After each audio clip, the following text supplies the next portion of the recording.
Hello my little subjects, my name is King Wolfell, and welcome to another recap and thoughts video for a WWE Premium Live event, this time for Elimination Chamber 2023. As always, spoilers ahead if you haven't watched the pay-per-view. Why are you watching a recap and thoughts video about that pay-per-view? Sorry, Premium Live event. I do this every time. Eventually WWE is going to come knocking down my door and they're going to stab me repeatedly for calling it a pay-per-view, which it's not because it's a Premium Live event. Anyway, also, I got a new crown, but it's kind of stabbing me in the head. It's slightly too small, so I'm going to have to modify it to fit me.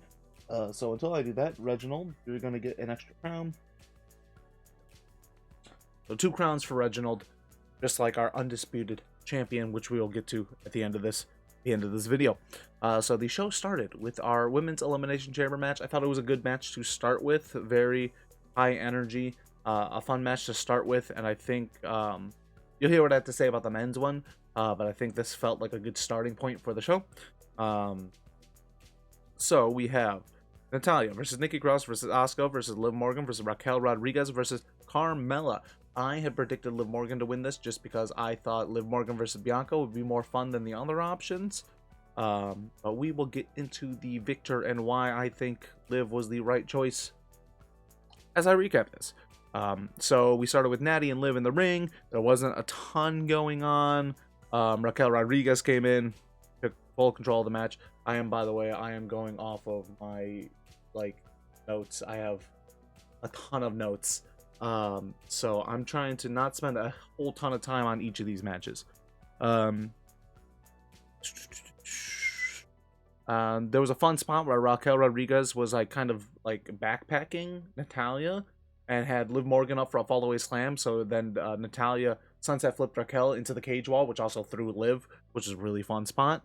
Soon after that, we got Nikki Cross in, just started beating everyone up, still wearing her jacket. And eventually, she climbed to the top of the pod, and then she finally took her jacket off and started smacking it on the ground like she likes to do.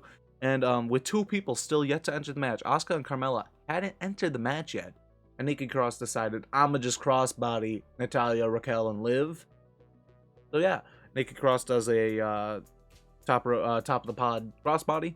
Carmella then entered and started trying to pin people off of the crossbody, which is excellent heel work by Carmella, who, by the way, now uses a super kick as a finisher, and I don't know when that started. So shows how much I pay attention to Carmella. Anyway, so while she's trying to get these pins, and then Nikki goes to chase Carmella, right? And Carmella goes, genius move, gets in the pod, right? She gets back in her pod and closes the door, and Nikki's trying to get in there, and she can't, right? So Raquel Rodriguez just picks Nikki up and runs her through the pod. Carmella leaves the other side, and then I think she gets in, she goes to get in another pod, and they make sure you know she's getting in another pod. And they stay on her getting in another pod for long enough that they fully miss Nikki Cross getting pinned by Raquel Rodriguez. So Raquel got Nikki back in the ring after running her through the pod and pinned Nikki Cross. Asuka hadn't even mentioned the match yet, and Carmella was just kind of running away and hiding in other pods so that other people are going to get to her. Which is it's good heel work, but it was annoying they missed a pinfall. WWE camera work every once in a while does something weird like that. But yeah, Nikki Cross eliminated. I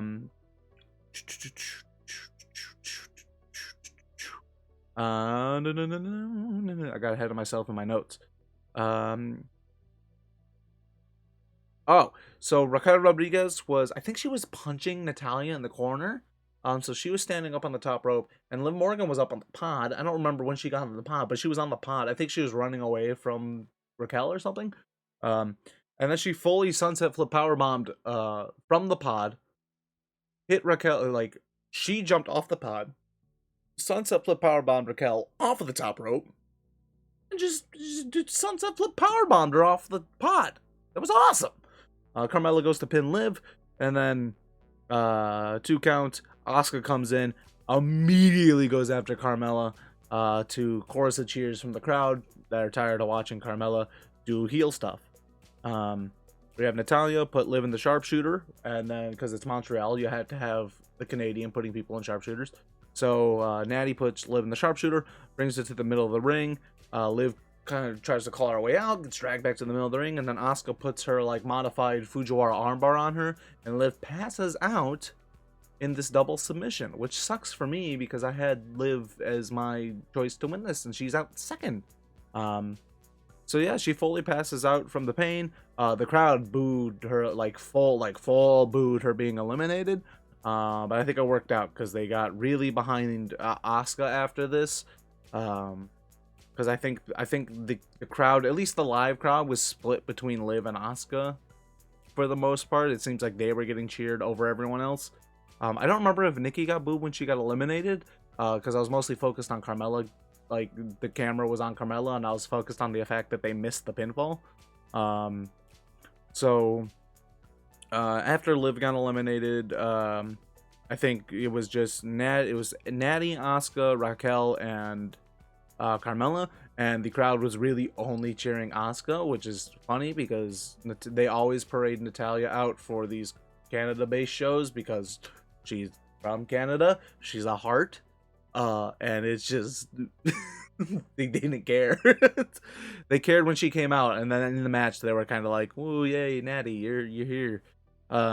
So she got Asuka in the sharpshooter, and then Carmella super kicks her and pins her, kind of abruptly.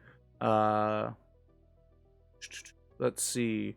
They were much more respectful of the eliminations in this one than in the men's chamber. You'll know what I mean when I get to it. And for those who have watched, you'll know what I mean. So the crowd was very behind Asuka at this point. They really don't want Carmella to win. And they are indifferent about Raquel. So they, at some point, Asuka and Carmella were just kicking Raquel in the head repeatedly, and then they both folded her up for a double pin on her, and then they did one of those big roll through spots where you have them in schoolboy, and then they roll it out into a different pin, and they roll into a different pin. They did that repeatedly until Asuka eventually got her modified Fujiwara in, and Carmella taps to give Asuka the win. Now I'm not upset with Asuka winning. I actually enjoy that Asuka won. I really love Asuka, and I think that she's having her headline a WrestleMania match is always good fun. However, if I was going to have Asuka and Rhea Ripley be the challengers for the women's championships at Mania, I would do Asuka Charlotte so Asuka can get her win back, and I would do Rhea Bianca so that we can run back the final two of that Rumble where Bianca won. Just saying. That would have been my choice if we knew all along these were going to be the two people challenging for the titles at Manias. Maybe they just now recently decided Asuka was to be the one to fight Bianca. It is what it is. I think turning Liv heel and having her fight Bianca would have been more fun than Asuka. Although I love Asuka and I think Asuka should win the belt at Mania. I thought Liv was the better choice for this specific match. If this was the number one contendership for the SmackDown Women's title, I would have been saying Asuka, full stop. But it is what it is. Next up, Bobby Lashley versus Brock Lesnar. I just noticed, so when Bobby comes out, the parts of his song just goes dum dum dum, and when it does, he goes like this, and I didn't notice it, and I noticed the crowd were doing it, and then I noticed he stood at ringside and was like dun dun dun, and I never noticed that he's done this. But please tell me, is this new? Has he just started doing this recently? Because I don't recall him ever doing this. Anyway, that was just the first thing I noticed. Brock comes out. Brock immediately starts dominating the match because he's Brock Lesnar. Bobby spears Lesnar for 2. Okay, here's how it goes. Spear, a hurt lock attempt reversed into an F5, second F5, which not a ton of people have kicked out of like 2 F5s in a match, so that's a fun list of people to be on. Bobby. So second F5 kick out, spear number 3, locked the hurt lock in, and I was like, wow, this is crazy. So either Brock's gonna get the hurt lock out, or Bobby Lashley could make Brock pass out in the hurt lock. That's really cool. That'd be really cool for Bobby. And then Brock fully just hoofs Bobby Lashley in the dick. Low blow, DQ, because he's like fading. Like he does the whole and then Hulk up, and then he couldn't break the hurt lock. And you can see the crowd going, oh, hold on a second, and then he hoofs Bobby, and then ref DQs Brock and is like, hey, you can't kick Bobby in the dick. Like, that's a DQ. And so Lashley got F5'd again, and then he F5'd the referee first, Chad Patton. Sorry, rest in peace, Chad Patton.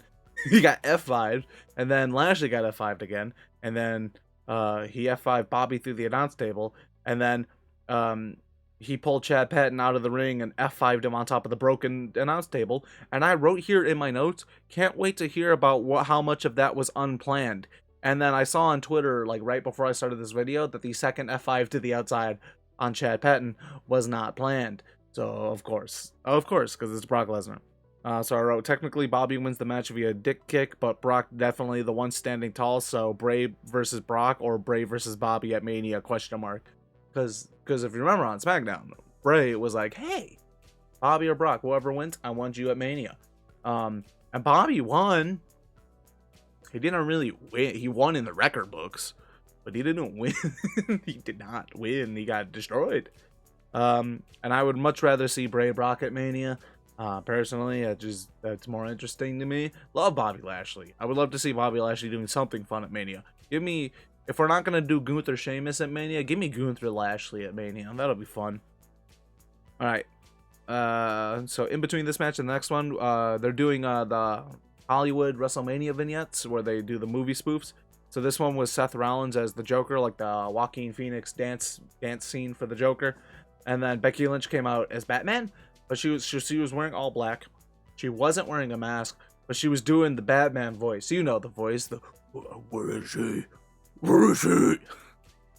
And she said like to the man cave at one point. It was great. Also, I should put out there, Seth Rollins' laugh works for the Joker very well. Seth Rollins' stupid laugh worked for the Joker really well. It was a fun vignette. There was a couple of these. I missed the second one because I had to use the bathroom real bad, and I didn't want to miss any matches. And I know there was another one that played, but I missed it. So we had next up, Edge and Beth Phoenix versus Finn Balor and Rhea Ripley. I had Finn and Rhea winning this one because I'm stupid, apparently.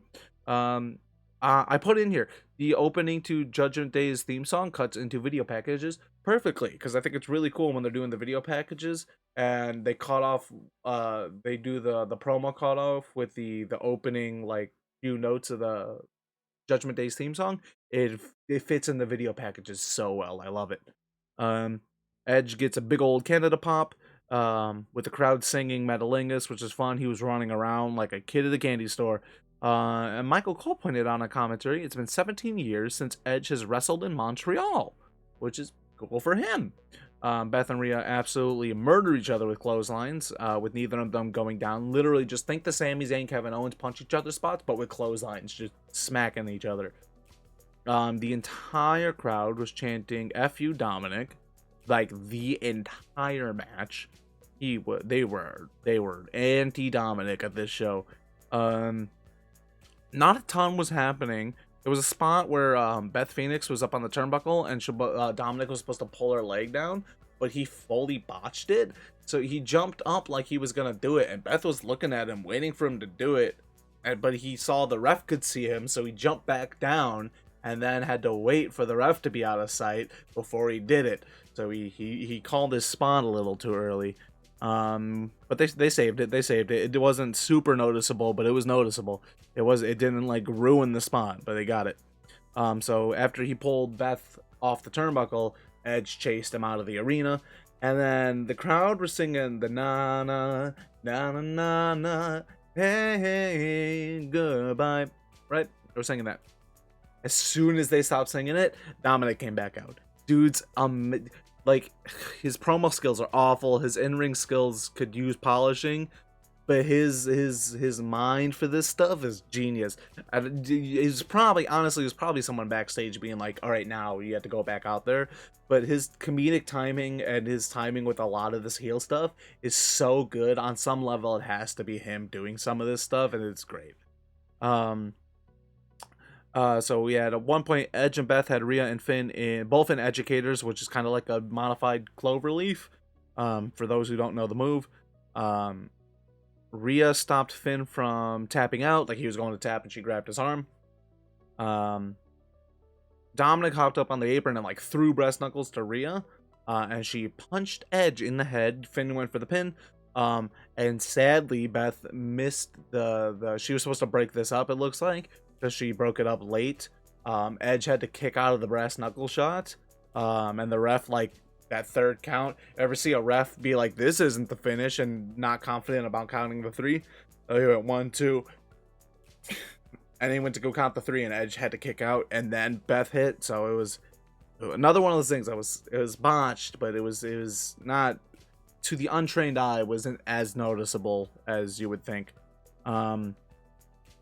Rhea, at some point, it was almost like a Tower of Doom spot, but Edge and Beth Phoenix, Rhea and Beth Phoenix powerbombed Edge and Finn, which was fun. Intergender wrestling can always be fun. Bunch of shenanigans on the outside, and Edge and they finally got Rhea taken out and out of the ring, and then Edge and Beth Phoenix hit a shatter machine on Finn Balor and just won. I was thinking for sure Rhea Ripley was going to pin Beth Phoenix to keep Edge and Finn strong so they can have a Mania match against each other and end the feud for good. But no. Edge pins Finn. So yeah, they took a shatter machine, and I put on here, Copeland's are good friends with FTR, for those who don't know, so I'm sure they won't mind them using the shatter machine. So yeah, it was a fun match. It was a fun match overall. It wasn't the greatest thing I've ever, the greatest thing on the card. I mean, honestly, probably the worst match on the card, but that's not saying it's bad. It was oh, you know what? Never mind. I completely forgot about Bobby Lesnar. That was pretty not great. So yeah, going up against 2 Elimination Chambers and one of the hottest feuds of all time, not a bad match. Up next was the United States Championship match for Elimination Chamber. Damian Priest, Austin Theory, Montez Ford, Johnny Gargano, Bronson Reed, Seth Rollins. I saw someone on Twitter say that WWE must have had the intention of going into this match and trying to make every single one of these guys look like a star. They succeeded, and I agree. They agree. I wrote on here, Theory kissed the belt. According to wrestling Twitter, that means he's losing it. Goodbye, and definitely losing. My autocorrect on this. So I think I tried to write, he's kissing it goodbye and definitely losing. Thanks, autocorrect. So yeah, I don't know what it's been lately. People on Twitter being like, anytime they see a wrestler kiss their belt before a match starts, they think they're losing. And they're like, this sucks, I already know what's going to happen. And then it doesn't some of the times. So thanks, wrestling Twitter. The crowd for the first, actually, you know what, throughout the match, like almost the entire match, are singing Seth Rollins' theme song. They really love Seth in Montreal. So we started with Seth and Gargano, which Michael Cole pointed out the first time these two have ever met in a WWE ring, which is kind of cool. So they are kicking the butt out of each other. And then Theory came in next. I love when the champions are in early on. If you think back, there was an Elimination Chamber. I can't remember what year it was, but it was the Edge. It started with Edge and Jeff Hardy. And Edge was the WWE champion. And Jeff Hardy pinned Edge in the first couple minutes. And it was like, holy crap, the champion's out. We're going to have a new champion in this match. I always love when the champions are in early because it makes the match a little less predictable. So Theory was in third. He was super aggressive. He kept stopping Seth and Johnny from doing moves to each other. He was just kind of playing spoiler to anything they were doing for the first little bit, which was fun. And then eventually, they just started ping-ponging him back and forth, punching him in the head. My app had just fully opened up a text box for some reason, and I lost my place. Oh, yeah. So eventually, Austin Theory... So he ducked the hit and kind of held his head. So Seth Rollins just smacks him on the back as hard as he could, which was so loud. It was great.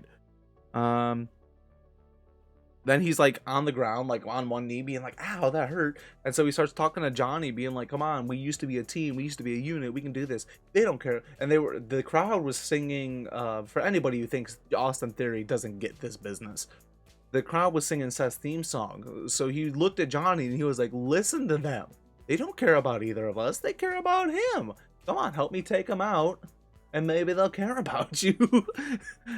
And then Gargano looked like he was going to do it and didn't. So it was great heel work by Austin Theory throughout this entire match. So they start beating him up, and then Theory does the Carmella spot where he tries to hide in the pod. So he's hiding in the pod, and so he's in the pod, and Johnny Gargano's on this side of the pod, looking at him. And then Seth Rollins gets on the other side of the pod, slides the door open, and gets in the pod with Austin Theory.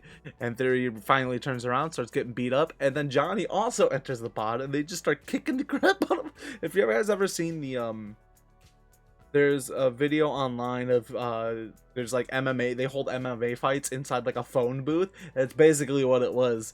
They were just kicking the crap out of Austin Theory inside this pod, which was great. Damian Priest came in next, immediately started destroying Seth and Gargano. Eventually Theory woke up from his beatdown, got up on the apron and was like, yeah, we can do this. And Priest just full murders Austin Theory. Not much more happened until Bronson Reed came in, who immediately runs over Austin Theory. Theory spent a lot of the time on the ground outside in this match, as he should. That's kind of what his character deems. He gets beat up and then he ekes out a win. That's how it works. At one point, Reed Samoan dropped both Seth and Johnny Gargano at the same time, and Cole said it was a fall-away slam because it's Michael Cole. He's got to do that at least one show. He calls something wrong at least once every show. Oh, this was fun. So, Bronson Reed fully ran into Priest into a pod, and the pod didn't break. And for some reason, maybe it's because I've seen so many people get put through pods, or because Raquel put someone through a pod earlier in the match, the pod not breaking felt so much worse to me. Like, it felt like he got so much more hurt by the pod not breaking. He just bounced off, which was horrifying. Shortly after this, Montez Ford entered. Reed walks up to his pod as it's opening, and Ford kind of fights him off. And then he knocks out Austin Theory, because that's what everyone had to do when they entered the match, was knock out Austin Theory. He started teasing a people's elbow. Reed cut him off. I would have loved for him to actually hit the people's elbow in this match, just because they couldn't actually get Rock for the show, so why not? It was at this point that Theory did the John Cena spot of let me hoof this giant dude onto my shoulders. He picked him up. Like, it's very, very inoften that Austin Theory gets cheered, and he picked up Bronson Reed on his shoulders, and the crowd went nuts. I fully thought he was going to AA Bronson Reed here. I was so hyped for it, but Bronson kind of squirmed his way out and then knocked Theory out again. And then at some point he had like Gargano up for like Reed had Gargano up for like an electric chair, and Seth came off the top to drop kick. I believe it was a drop kick on Johnny Gargano. So the momentum from this drop kick on Johnny Gargano, who I remind you is electric chaired on top of Bronson Reed takes a poison rana from Johnny Gargano, and you can see the crowd like as they start the move looking at like, oh god, Gargano's about to die. But no, it went fine. He took a poison rana from Johnny Gargano. It was insane. At some point they all ended up on the outside, and Montez Ford did the John Morrison spot. Remember, John Morrison climbed up to the actual roof of the cage and dropped down on Sheamus, but he kind of like held himself upside down and then fell onto like all of the other wrestlers. Montez Ford looked like a star in this match. It was insane. No eliminations through all of this, so we actually had all 6 people in through all of this chaos. Soon after that, everyone started teaming up on Reed, took a curb stomp and a frog splash, took the 1, 2, 3, first eliminated, but he looked phenomenal throughout. It was a shame to see him go first. I thought he would probably make it last 3, but he was not a burial by any means. He looked great. We had Gargano and Seth work their way up to the pod, fighting people off, and they were both sitting on top of the pod next to each other, just tired. If you remember, they both started the match. And then they're both laughing and soaking in the crowd singing Seth's theme song, and then Seth just chops Johnny. Seth, every time Seth slapped someone in this match, it was loud. He was having fun.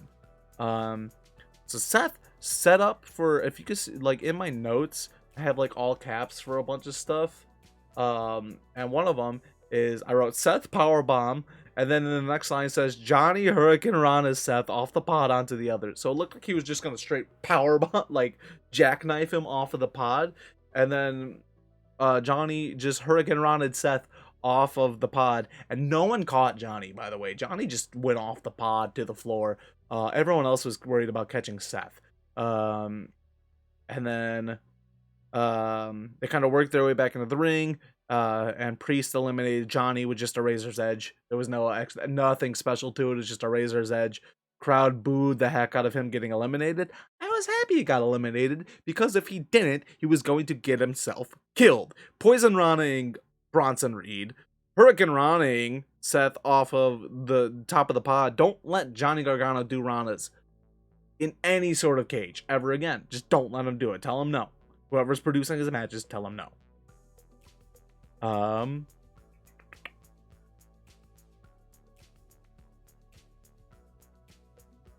Next elimination, Priest, Seth picked up him for a powerbomb position, and then Montez Ford hit the blockbuster off of Seth's shoulders, get the pin on Priest. So Montez Ford pinned both Bronson Reed and Damian Priest, which is nice. Got a couple of elims. This is what I should have noted. So I was talking about earlier in the women's match how people were being respectful of the eliminations. They were just kind of booing or cheering whoever. In this match, however, Gargano got boos because they didn't want him to be eliminated, or at least not yet. Both Reed and Priest got the na na na na na na hey, hey, hey goodbye. They both got the na na na na na na goodbye treatment, which was hilarious. Not respectful at all, but hilarious. So the whole crowd singing it, which was funny to me.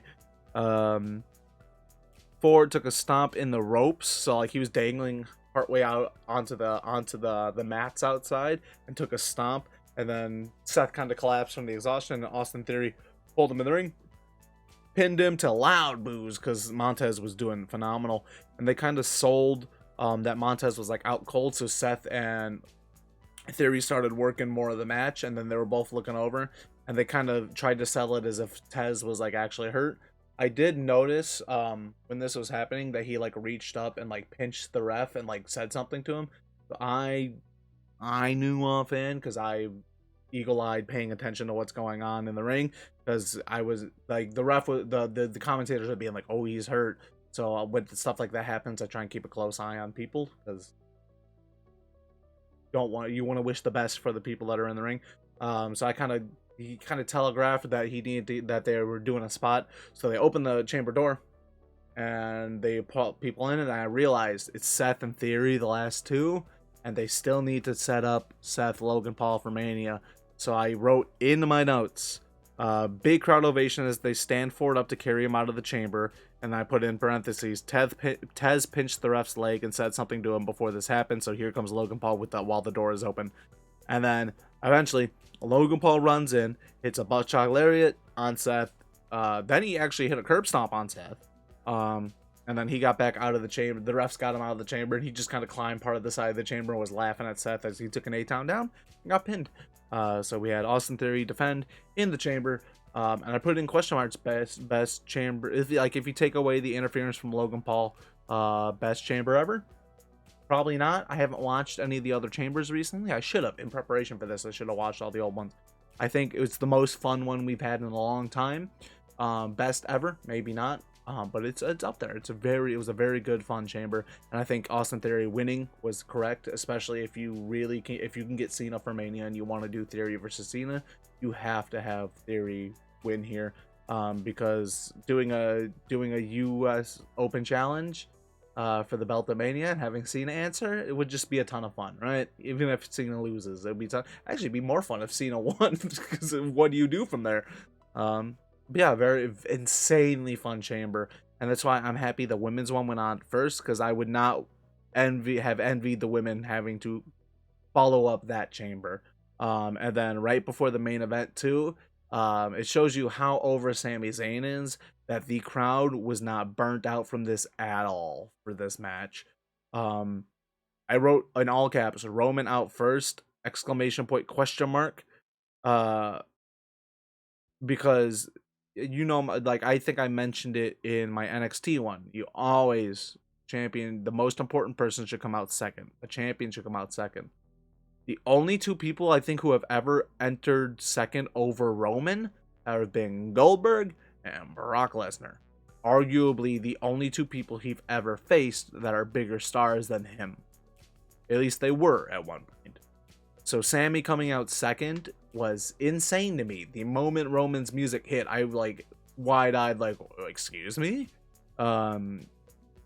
So I actually wrote, they know that Sami's the bigger star in Montreal, and that scares me because WWE likes to let the bigger person lose in situations like this.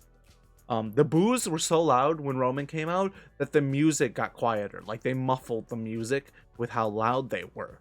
It was insane. You could hear, if you work with audio at all, you know what like a mic peaking sounds like when a mic muffles itself because it's peaking. Yeah, it was insane. When Sami came out, the roof exploded off the place. F you Roman chants all throughout the entrance and all the intros.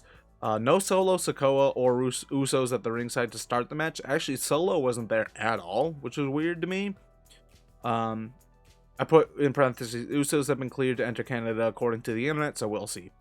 Because in the past, they weren't allowed to be at Canadian events because of DUI issues, but that has been cleared up apparently, so they're good to go. Roman was selling the crowd reaction perfectly. He looked like at points like annoyed at the crowd and also like worried about the ovation for Sami. Kind of like, you know how like The Rock looked confused when Roman was getting booed at the Rumble, like that face, like for a good portion of in the early stages. They took their sweet time locking up. It was a full like 3 minutes of them just absorbing the crowd noise before they finally locked up. It was crazy. It probably wasn't that long, but it felt like that long. Roman was taking advantage early on. Every single time Sami bumped, Roman was at the crowd yelling at the crowd, posturing, putting his arms up, praising himself. It was really good crowd work by Roman. Every time Sami got some, the pace was the pace was very slow, but every time Sami got some offense in, the crowd went wild. And I think the slow pace really, really worked for just kind of how things were going. At one point, Roman was talking trash to Sami's wife at ringside, and I wrote here one of the best off-mic promo work. When he gets into character and starts yelling at people while he's beating them up, it's great. Like without a microphone in his hand, just kind of yelling, saying what he wants to say. Roman's amazing at that type of stuff. He started beating up Sami in front of his wife. And she started responding to him in kayfabe, which was amazing to hear, because he was like, I wanted a better life for you, and he broke that up because he didn't respect me. And like Sami's wife was being like, Roman, you're wrong, he loved you. And then they walked away from her. I was like, oh, the storytelling, Sami's wife is in on it. It's great. Sami finally started getting his getting some momentum back, and he ran out to the ringside and just full kissed his wife on the mouth. Ran up to the turnbuckle and got smacked in the face by Roman. It was the crowd popped huge for the kiss, and then Roman cut him off. Sami hit a sunset flip powerbomb, a very close 2 count that I thought maybe was almost like, I thought was gonna be a botched 3 count. Roman's so phenomenal at false finishes. Exploder into the exploder. This is where I just kind of started typing what was going on. Exploder into the buckle, Helluva kick, set up, Superman punch, cut off the Helluva for 2, miss spear into the buckle, roll up for 2, exploder in the corner. Sami Superman punches Roman, hits a Helluva kick, only 2, all in caps because I was freaking out. Roman rolls out to avoid a second Helluva kick, and Sami went for the ring post DDT, and he went for the ring post DDT, and I got so excited, but Roman cut it off with an uppercut, and I think he scratched himself on the turnbuckle because he had a big scratch on him throughout the rest. I couldn't tell if it was here or if it was during the post-match stuff that it appeared, because I was more focused on what was going on as a whole. Roman ran all the way around the ring, like a full circle, Braun Strowman style. Went for a spear. Sammy dodged this and went through the barricade. Threw him back in the ring for a blue thunder bomb. Only two. Official went down in the corner. Haluva kick. Sammy gets the pin. Full like 10 count pin. But the ref is down. Jimmy Uso comes in for super kicks and a splash. New official comes down. Sammy with the most gut-turning near fall I've ever experienced. He kicked out at like 2.9 to 9 to 9.9. The way Roman does, and my gut sank so deep because I was like, that's such a flat finish. But we'll get to flat finishes. Roman almost I think he went for a spot early because he almost Superman punched the ref but then stopped, and then Roman went on the outside. Sammy took Jimmy off the apron. Sammy took a spear, kicked out of the spear, which that adds him to the rare list of people who was kicked out of a Roman Reigns spear. A tribal chief Roman Reigns spear. Ref number 2 gets knocked down to a Superman punch, so he ended up taking that Superman punch. Heyman gave Roman a chair, and then they pan away, so it's just Roman holding the chair, and they pan back, and Jey Uso standing in between them. Crowd goes wild. He gave Jey the chair, and Jey was standing behind Roman, like the same way at the Rumble, same way Seth did when the Shield broke up. And Roman took the chair back from him because he's finally learned his lesson. Started pushing pie facing Jey, and Zayn went to go spear Roman, and Roman jumps out the way, accidentally spears Jey, and then here's the flat finish I was talking about. Roman just beats the heck out of Zayn with the chair, spears him, referee slides back in. It's a slow 3 count, so I'm thinking, oh, it's a slow count, he's got to kick out, right? No, insanely slow 3 count, and he gets the pin, and it was a very, like, you could see the energy leave the crowd. Like, this is how I know where they're going with the story now. At this point, you're gonna get the tag match, and then you're gonna get Cody beating Roman. But the look on the crowd's face wasn't even like anger or like upset that Sammy lost. It was just total indifference about the ending of the match. Like, the whole crowd just looked so upset that it was such a good match with such a good story and such a deflating finish. It fell so flat.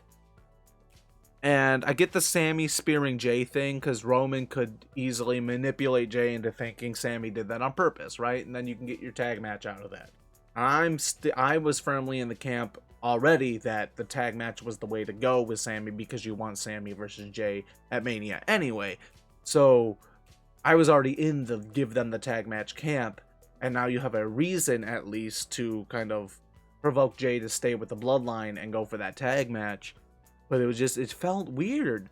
I think it's maybe the slow count that made it feel weird. Maybe if it was a third new ref and it was a regular count and he got the pin after the chair shots and the spear, fine. But it was the chair shots, the spear, and then a beat with no ref and Paul Heyman screaming for a ref, and then the old ref slides in. 1, 2, 3. Like that third, like that slow 3 count felt like it was there for a kick out. And then the kick out didn't happen. And the crowd just, all the energy left the room. And it wasn't all the energy left the room in a good way, like, holy crap, Sammy lost. It was more like, oh, Sammy lost. We all kind of knew he was going to lose, but we thought it would be more exciting or more heartbreaking. It felt like it should have been more heartbreaking. Yeah, that's just one man's opinion. Jimmy attacks Sammy afterwards. Kevin Owens comes out to save him. We haven't seen him since Rumble. I don't think he got as big of a pop. Which actually, this could be because of the deflating finish. Kevin Owens should have gotten a massive pop here, where in Montreal it didn't happen. He got a pretty big pop, but it wasn't like the pop I thought he should have gotten from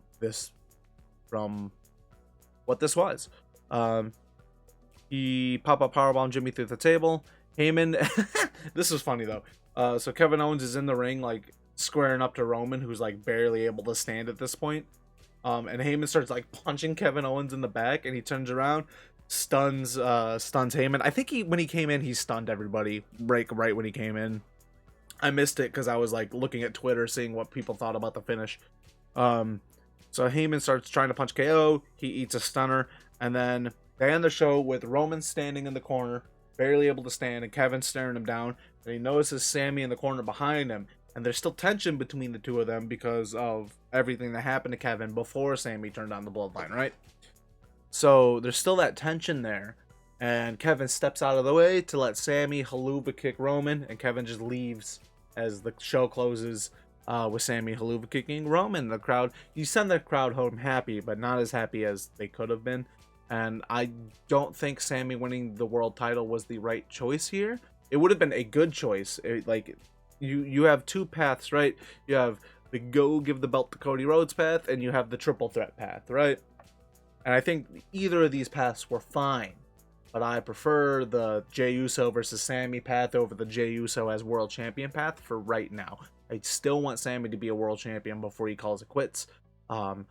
I honestly think as long as he can keep the momentum going, give him Money in the Bank. I know Money in the Bank works better for heels, but give him Money in the Bank, and you could have him. If you have Cody, here's some fantasy booking for me. I like to throw some fantasy booking in these videos, and I'm already at 40 minutes, but hear me out. You could have Cody, because Cody works so well as both a heel or a babyface, and we know him and Sammy have chemistry, and we know Sammy, like, when he cuts or not Sammy, we know Cody can do, like, the egotistical character well, right? You have Sammy win Money in the Bank. You have Cody hold the belts, or belts, because it also depends on if you're splitting the belts. If you don't split the belts, and you just have one world champion for the next year or two, going forward, you have Cody with the champion, you get Sammy winning the Money in the Bank, and you can have Sammy, since it's currently face, announce his cash in ahead of time and say, hey, I want to face you at Mania. This is the match we should have had last year. Here we go. And then in the lead up to Mania, have Cody turn to that egotistical, arrogant heel we know he can be, and say that he finished his story and Sammy couldn't. You know, like that's what, yeah, Cody's here to finish his story, and Sammy couldn't finish his. So now he's trying to find a new finish to his story on the back of Cody's expense. So you could turn Cody heel by next year and have Sammy face him at Mania with the Money in the Bank cash in, ahead of time cash in. You make Money in the Bank feel important, you keep Sammy and Cody feeling important, and you get a great main event that's going to be a great match. And that's for next year. But I think right now go Sammy versus Jey, or well, the tag match, that's inevitably going to happen. And you get Cody versus Roman is where they're going. And I think that's the right direction to take it. But I also thought the way this match finished was disappointing, to say the least. I think it would have been better for him to kick out there and then at least eat like one more spear. Like if you think the NXT Vengeance Day finish, or Grayson Waller like egged Braun on to give him one more spear, and then that spear is what finished the match. You could have had something like that. Sammy go down valiantly, daring Roman to hit him one more time. Would have been a better finish than chair shot, spear, slow 3 count. Like I said, that's my opinion. Let me know yours in the comments below. I know the whole Sami Zayn, Roman Reigns, Cody Rhodes bloodline thing has been very divisive amongst fans, and in good ways. I've seen a lot of great debate online about this storyline, about where this is going and where it can go. I think for once, wrestling fans are on the same page for the most part, which is insane. You know how much, as a wrestling fan, you know how much it takes to get people on the same page in our community. So I think we're the WrestleMania this year is gonna be a good one. It could be one of the best ones in recent memory, as long as they play their cards right. As long as Roman doesn't walk out of the WrestleMania as double world champion still. You get Sammy. I've been telling guys at work, I would love to see Cody walks out the world champion, Sammy and KO walk out the tag champs, and then on Raw they can all come out with bright new shiny belts. Whether it be like old versions, like come out with the old world tag titles and the Winged Eagle, or just be new belts, and then they can reestablish belts for these for whichever show doesn't have belts. They could do that. But coming out of Mania, Sammy and Cody Rhodes should both be holding titles. It just won't be both holding world titles, sadly. But yeah, that's my opinions on the road to WrestleMania and the Elimination Chamber premium live event for 2023. I've been King Wolfowl, and let me know what you think about the show, what you think about my fantasy booking and my opinions on the show, and then let me know some of your fantasy booking ideas for WrestleMania. Let me know where you think Austin Theory, what Austin Theory is going to be doing, where you think the Bloodline stuff's going. Just let me know. Let me know what you think about Asuka versus Bianca, because that seems like it feels like a weird matchup to me. When you could have had Rhea and Bianca and Asuka and Charlotte felt like more natural to me, but as I've said multiple times, one man the opinion, I'm not running the show. So yeah, just let me know your guys' opinions in the comments. Thank you so much for watching. I hope you enjoyed the video. Hope you have a wonderful rest of your day. Be good, people. I'll see you in the next one. Goodbye.